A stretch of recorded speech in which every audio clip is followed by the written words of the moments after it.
আসসালামু আলাইকুম। আজ ২৯ জানুয়ারি ২০২৫ বুধবার। শুরু করছি চেঞ্জ টিভি প্রতিদিনের গল্প অনুষ্ঠান। দর্শক, আপনাদের সঙ্গে রয়েছি আমি জহিরুল ইসলাম টুটুল। শুরুতেই সংবাদ শিরোনাম। ইসলামী দলগুলোকে নিয়ে বিএনপি জামাতের অজানা কৌশল।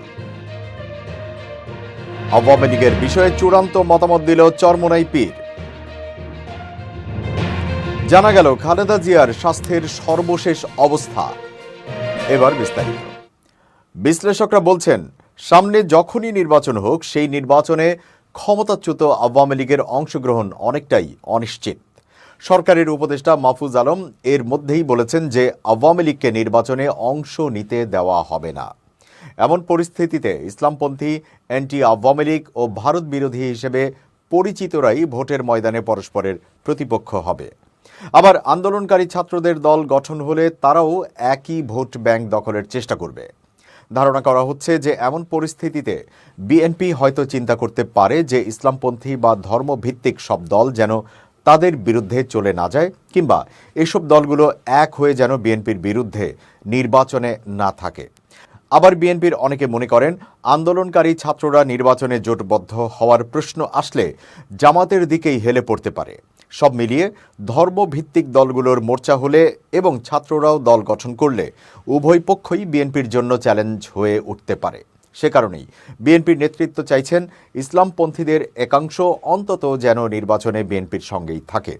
আওয়ামী লীগ শাসনামলের বড় অংশ জুড়ে বিএনপি নেতৃত্বাধীন ২০ দলীয় জোটে জামাতে ইসলামী ছাড়াও বেশ কয়েকটি ইসলামপন্থী দল সক্রিয় ছিল।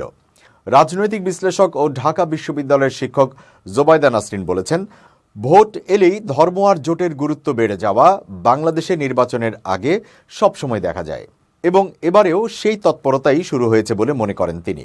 ধর্মভিত্তিক ছোট ছোট দলগুলোর হয়তো তেমন ভোট নেই, কিন্তু তারা যখন বড় দলের সঙ্গে যুক্ত হয় তখন তার একটা গুরুত্ব তৈরি হয়। তাছাড়া জোট ভারী করার একটা প্রতিযোগিতাও সবসময় হয়ে আসছে, সেটাই এখন বিএনপি ও জামায়াতের মধ্যে দেখা যাচ্ছে।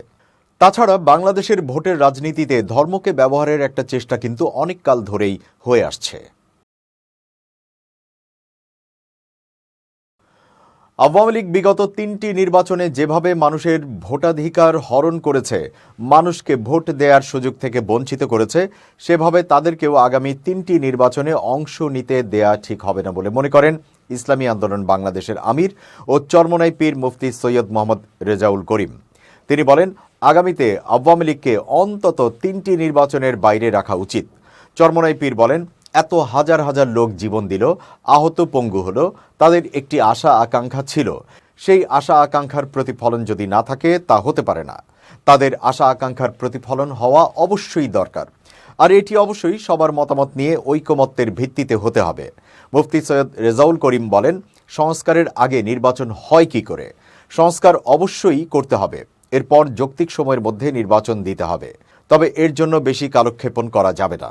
এজন্য আমরা অন্তর্বর্তীকালীন সরকার গঠনের পর থেকে ১ থেকে ১.৫ বছরের মধ্যে নির্বাচনের দাবি জানিয়েছি।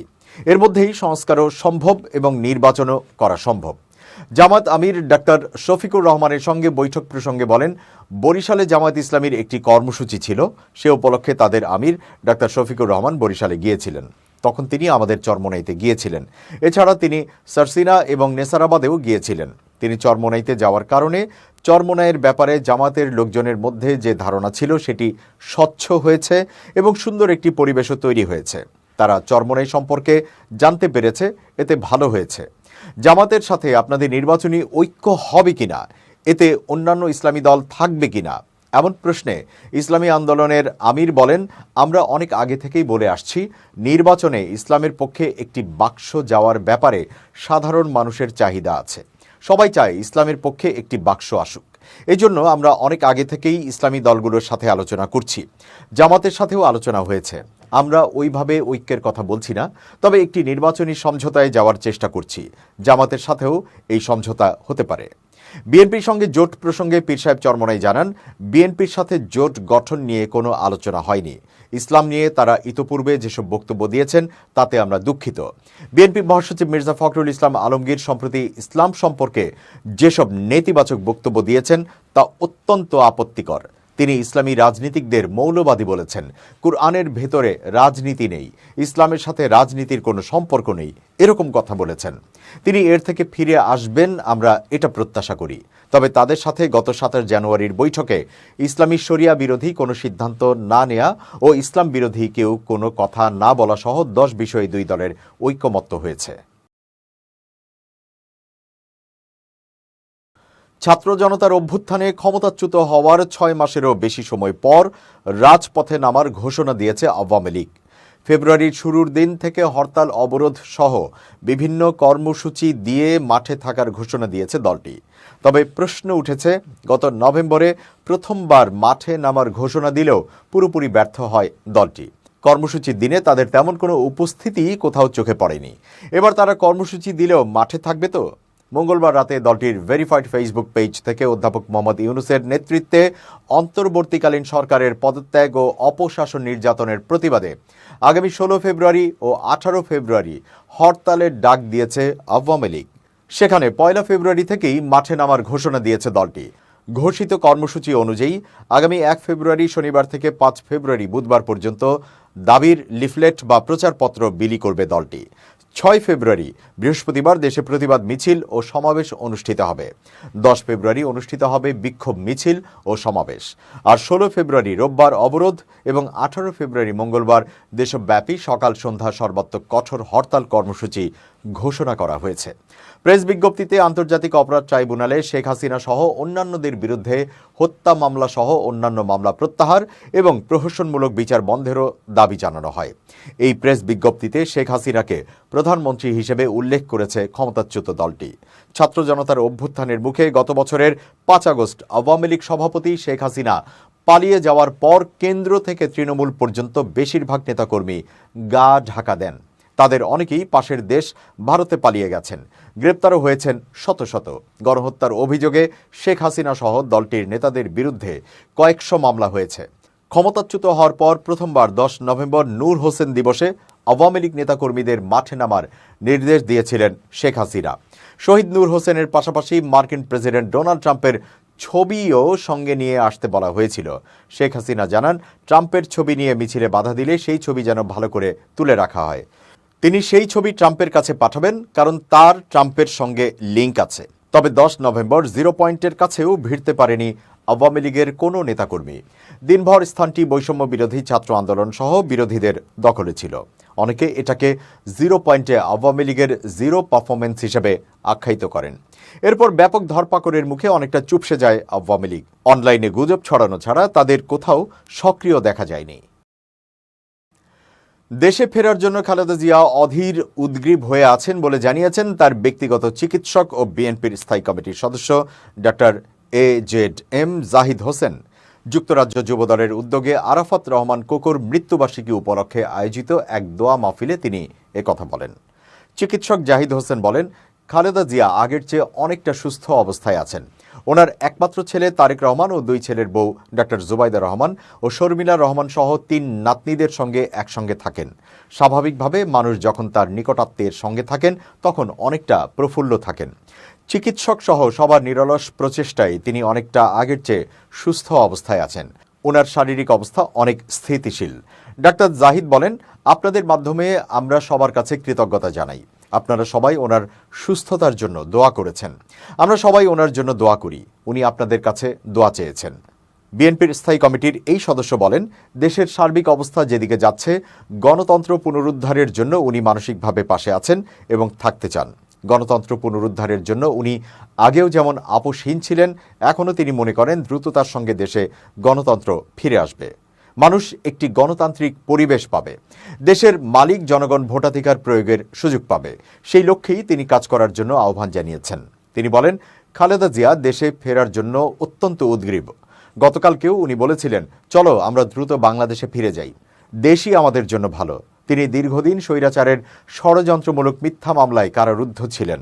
ওনার বেশ কিছু পরীক্ষা আমরা করিয়েছি, যেগুলো এখানেও সম্ভব হয়নি। সেগুলো ওনারা করিয়েছেন, কিন্তু তার রিপোর্ট আমরা এখনো পাইনি। সেগুলো পাওয়ার পরপরই সিদ্ধান্ত হবে উনি কত দ্রুত বাংলাদেশে ফিরে যাবেন। দেশত্যাগী স্বৈরশাসক শেখ হাসিনার প্রত্যক্ষ নির্দেশে জুলাই অভ্যুত্থানে বাংলাদেশে জোরপূর্বক গুম ও খুনের ঘটনা ঘটেছে বলে জানিয়েছে হিউম্যান রাইটস ওয়াচ HRW। মঙ্গলবার রাষ্ট্রীয় অতিথি ভবন যমুনায় প্রধান উপদেষ্টা প্রফেসর ডক্টর মোহাম্মদ ইউনূসকে হস্তান্তর করা জুলাই অভ্যুত্থান নিয়ে সংস্থাটির এক রিপোর্টে এমনটাই বলা হয়। প্রধান উপদেষ্টার প্রেস উইং এই বিষয়ে একটি বার্তা দিয়েছেন। এতে বলা হয়, সংস্থাটির এশিয়া অঞ্চলের পরিচালক ইলেইন পিয়ারসনের নেতৃত্বে একটি প্রতিনিধি দল প্রধান উপদেষ্টার সঙ্গে সাক্ষাৎ করে তাদের রিপোর্ট হস্তান্তর করেন। এ সময় তারা অন্তর্বর্তী সরকারের সংস্কার উদ্যোগ এবং মানবাধিকার পরিস্থিতির উন্নয়নের প্রচেষ্টার প্রশংসা করেন। প্রধান উপদেষ্টাকে ইলেইন পিয়ারসন বলেন, এখনও পর্যন্ত আপনি যে অগ্রগতি করেছেন আমরা তার প্রশংসা করি। সংস্থাটি র্যাপিড অ্যাকশন ব্যাটালিয়ন র্যাব বিলুপ্ত করার সুপারিশ তুলে ধরে বলেছে, গুম ও হত্যার জন্য দায়ী কর্মকর্তাদের অপরাধের জন্য জবাবদিহিতার আওতায় আনা উচিত। তিনি বলেন, এখানে জবাবদিহিতা থাকা জরুরি। প্রধান উপদেষ্টা বলেন, স্বৈরাচার শেখ হাসিনার শাসনামলের কঠিন পরিস্থিতির মধ্যে মানবাধিকার সংস্থা হিউম্যান রাইটস ওয়াচের যে প্রচেষ্টা ছিল, গত 16 বছর আপনাদের প্রতিবেদনগুলোতে 16 বছরের এক নায়ক শাসনামলের ব্যাপক অপরাধ উন্মোচনে সহায়ক হয়েছে। তিনি আরও বলেন, র্যাব তাদের অপরাধের জন্য প্রকাশ্যে ক্ষমা চেয়েছে, তবে বিচার বহির্ভূত হত্যাকাণ্ড এবং গুমের জন্য দায়ী ব্যক্তিদের বিচারের মুখোমুখি হতে হবে এবং শাস্তি পেতে হবে। পিয়ারসন বলেন, 2009 থেকে 2024 সাল পর্যন্ত শেখ হাসিনার শাসনামলে নিরাপত্তা বাহিনী রাজনৈতিকভাবে প্রভাবিত ছিল এবং তারা শাসক দলের ক্যাডারের মতো আচরণ করত। এই জন্য প্রাতিষ্ঠানিক সংস্কার প্রয়োজন। প্রধান উপদেষ্টা বলেন, আমরা উন্মুক্ততা এবং স্বচ্ছতায় প্রতিশ্রুতিবদ্ধ। আমরা সমস্ত সংস্কার সুপারিশ প্রকাশ করছি এবং জনগণকে কাঙ্ক্ষিত সংস্কার নির্ধারণের সুযোগ দিচ্ছি। 16 বছরের দমন পীড়ন এবং অপরাধের ক্ষতিপূরণ করা একটি চ্যালেঞ্জিং কাজ হবে। HRW প্রতিবেদনে উল্লেখ করা হয়েছে, গুমের সঙ্গে জড়িত কর্মকর্তারা হিউম্যান রাইটস ওয়াচকে জানিয়েছেন যে শেখ হাসিনা বা সরকারের শীর্ষ কর্মকর্তারা নিখোঁজ হওয়ার বিষয়ে জানতেন এবং কিছু ক্ষেত্রে হাসিনা সরাসরি গুম ও হত্যার নির্দেশ দিয়েছিলেন। এবার খুব জরুরি 1 মিনিট জানাচ্ছেন ইউনেস্কো ক্লাব পুরস্কার বিজয়ী সাংবাদিক আমিরুল মোমিনিন মানিক। খুব জরুরি 1 মিনিটে প্রত্যেককে আমন্ত্রণ। কোনো গুরুত্বপূর্ণ বিষয়ে কেউ ফোনে বা অনলাইনে আপনার কাছে সিদ্ধান্ত জানতে চাইলে আপনি তাৎক্ষণিক কোনো সিদ্ধান্ত দেবেন না, কারণ তাৎক্ষণিক সিদ্ধান্ত দেওয়ার মধ্যে ভুল হয়ে যেতে পারে। এর জন্যে আপনি একদিন বা কয়েক ঘন্টার সময় নিয়ে নিতে পারেন, কারণ এই সময়ের মধ্যে ওই বিষয় সম্পর্কে আপনি অনেক ভাবতে পারবেন, চিন্তা করতে পারবেন, ফলে আপনি যে তখন সিদ্ধান্তটি দেবেন সেটি যথার্থ হবে। আর আপনি তাৎক্ষণিক যখন সিদ্ধান্ত দিয়ে দিবেন সেখানে ভুল থাকতে পারে। সেই জন্যে গুরুত্বপূর্ণ বিষয়ে অবশ্যই ভাবনা চিন্তা করে এগুলো প্রয়োজন, সিদ্ধান্ত দেওয়া প্রয়োজন, মতামত জানানো উচিত। সবাই ভালো থাকবেন, শুভেচ্ছা নিরন্তর। দর্শক, এবার দেশের বাইরের প্রসঙ্গ। যুক্তরাষ্ট্রের প্রেসিডেন্ট ডোনাল্ড ট্রাম্পের নেতৃত্বে নতুন প্রশাসন দায়িত্ব গ্রহণের মাত্র 1 সপ্তাহের মধ্যেই গুরুত্বপূর্ণ প্রতিষ্ঠানগুলোর ওপর ব্যাপক প্রভাব ফেলেছে। এর সর্বশেষ লক্ষ্যবস্তু ছিল জীবন রক্ষাকারী আন্তর্জাতিক সাহায্য। মার্কিন পররাষ্ট্রমন্ত্রী মার্কো রুবিওর নির্দেশনা অনুসারে এই সহায়তা সাময়িকভাবে বন্ধের নির্দেশ দেওয়া হয়। এর ফলে বিশ্বের বিভিন্ন প্রান্তে লাখ লাখ মানুষের জীবন হুমকির মুখে পড়েছে। মানবিক সাহায্য বিষয়ক সংবাদ মাধ্যম ডেভেক্সে প্রতিবেদনে বলা হয়েছে, গত 24 জানুয়ারি মার্কিন পররাষ্ট্র দপ্তরের অফিস অব ফরেন অ্যাসিস্ট্যান্সের নতুন প্রধান পিটার ম্যারোকো এক নির্দেশনা জারি করে সব নতুন ব্যয়ের উপর স্থগিতাদেশ দেন। একই সঙ্গে যতক্ষণ না বিদ্যমান সহায়তা মার্কিন প্রেসিডেন্ট ট্রাম্পের নীতিমালার সঙ্গে সামঞ্জস্যপূর্ণ বলে প্রমাণিত না হচ্ছে, ততক্ষণ পর্যন্ত বিদ্যমান অনুদান কার্যক্রমও বন্ধ রাখতে বলা হয়। এই নির্দেশনা ট্রাম্পের প্রথম দিন সই করা 90 দিনের সহায়তা তহবিলের স্থগিতাদেশকেও ছাড়িয়ে গেছে। ট্রাম্প প্রশাসনের নির্দেশনার ফলে অনেক সংস্থা তাদের কর্মীদের ছাঁটাই বা সাময়িক ছুটিতে পাঠিয়েছে এবং কার্যক্রম বন্ধ করছে। অনেকেই বিদেশি সাহায্যের বিষয়ে হতাশা প্রকাশ করলেও মার্কিন নাগরিকেরা প্রায়ই এই খাতে সরকারি ব্যয়ের পরিমাণ অতিরঞ্জিত করে ভাবেন। বাস্তবে এটি ফেডারেল বাজেটের 1%-ও কম। সেন্টার ফর গ্লোবাল ডেভেলপমেন্টের গ্লোবাল হেলথ প্রোগ্রামের পরিচালক জ্যাভিয়ার গুজমান বলেন, মার্কিন যুক্তরাষ্ট্র বিশ্বের বৃহত্তম সাহায্যদাতা, যার সহায়তার ওপর লাখ লাখ মানুষের জীবন নির্ভরশীল। এই ধরনের ব্যাঘাতের প্রভাব বিশাল হতে পারে। তিনি প্রেসিডেন্টের ইমার্জেন্সি প্ল্যান ফর এইডস রিলিফের মতো প্রকল্পের প্রভাব তুলে ধরেন। এই প্রকল্প 25 মিলিয়নেরও বেশি মানুষের জীবন রক্ষা করছে। গুজমান বলেন, PEPF AR স্বল্প খরচে জীবন রক্ষাকারী সাহায্যের একটি উদাহরণ, যা মার্কিন তহবিলকে অগ্রাধিকার দেওয়া উচিত। অক্সফাম আমেরিকার প্রধান অ্যাবি ম্যাক্সম্যান মন্তব্য করেন, বৈদেশিক উন্নয়ন সহায়তা স্থগিত করে ট্রাম্প প্রশাসন সংকটাপন্ন মানুষদের জীবন ও ভবিষ্যৎ হুমকির মুখে ফেলেছে। এই তহবিল স্থগিতাদেশের ফলে বিশ্বের সবচেয়ে জরুরি মানবিক সংকট মোকাবেলায় নির্ভরশীল মানুষদের ওপর তাৎক্ষণিক প্রভাব পড়বে। এটি বহু মানুষের জন্য জীবন মৃত্যুর বিষয় হয়ে দাঁড়াতে পারে। ম্যাক্সম্যান এই সিদ্ধান্ত প্রত্যাহারের আহ্বান জানান এবং তহবিল ও কর্মসূচি অব্যাহত রাখার গুরুত্ব তুলে ধরেন। দর্শক, শেষ করছি প্রতিদিনের গল্পের আজকের গল্প। changetv.press বাংলাদেশের ইউটিউব জার্নালিজমের অগ্রদূত। ভিজিট করুন এর ওয়েবসাইট www.changetv.press, youtube.com/changetvpress এবং সাবস্ক্রাইব করুন চ্যানেলটি। নিয়মিত লাইক, কমেন্ট ও শেয়ার করে আপডেট রাখুন নিজেকে। ভালো থাকুন, নিরাপদে থাকুন। শুভেচ্ছা নিরন্তর। changetv.press, এক ফোঁটা হলুদও নেই।